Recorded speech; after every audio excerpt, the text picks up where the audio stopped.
Well, I've always been fascinated by aging. I've always been fascinated by the growing process. And I don't know why that is.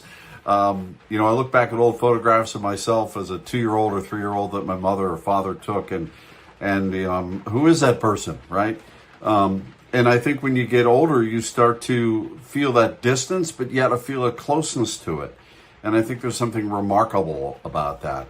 I think growing older is almost an advantage in life, if you want to put it that way. Certainly that you're alive, but the fact that you can reflect on what you've done, where you've been, and where you still can go at an age that a lot of people say, well, that's about it, isn't it? Well, I don't think that's about it. I think there's a lot of things that people can take with them from their younger days, move into their older days with a wiser mind and a clearer head.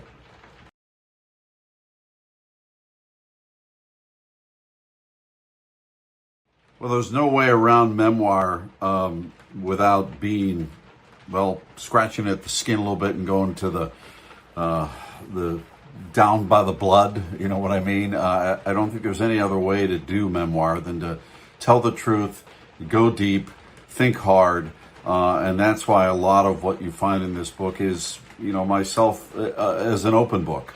And I think that's the only way you can tell a memoir. I think readers are smart enough to know when you're holding something back. I think you need to be vulnerable. That's hard for a lot of us. It's hard, not always in every aspect of our life, to be vulnerable. So when you get down in front of the keys to write a book about yourself, you really have to be willing to open up the wounds, open up the heart, open up the soul, and let it go. And there's really no other way to do that in memoir, and I don't know how to do that any other way either.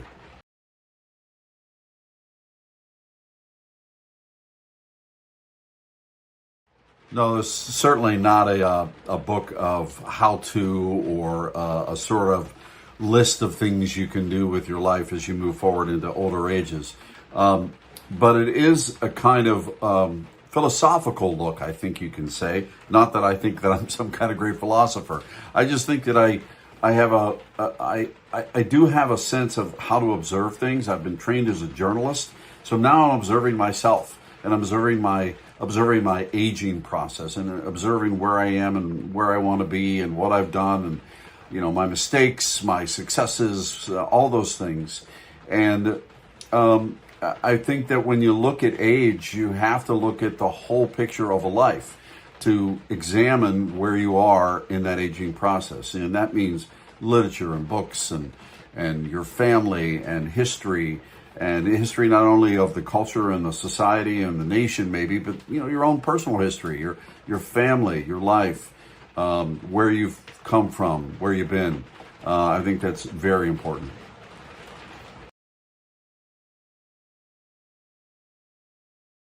Well, the title came from the time period that's in the book. So it's that space where we move the hours around, right, in daylight saving time.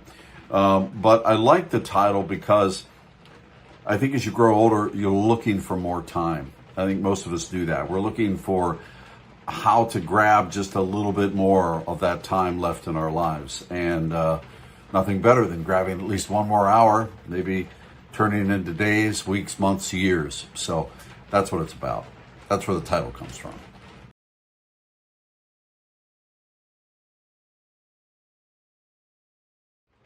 What is it? The phrase Socrates, I think, said the unexamined life is not worth living. Right? You have to examine where you've been and what you've done, and through literature, music, books, spirituality, however you want to look at all the elements of a life, you have to put those together to paint that picture, to pull the puzzle together, to put the pieces in place to see, oh, that's who I am and why I am that way, and why I react to things the way I do, why I cry at lines in literature or at a movie, or why I revel in the beauty of music or whatever it may be. I think that's all well and good, but to understand why you do that, why I cry when I read a line from a great book, there's something deeper there, and I think that's what I'm trying to find through the process of aging.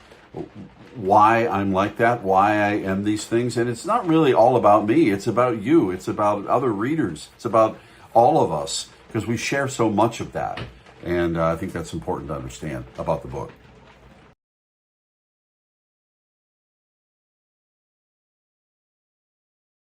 I had a reviewer once say one of my earlier books about, I forget if it was fiction or memoir, but they kind of labeled me a contemplative writer. I took that to heart. I said, that's wonderful. I feel great about that, because I do think that all of my writing has that element to it. And this book especially, and I think you have to be with memoir, and you have to be when you're telling personal stories. Contemplative is a very important element of digging deeper into the soul and the heart and everything that makes up you. And I think that's important for a writer. I think that's important for everybody. And I also think it's important to know that the reader knows that we're going to go on a little journey, and I'd like to bring you with me.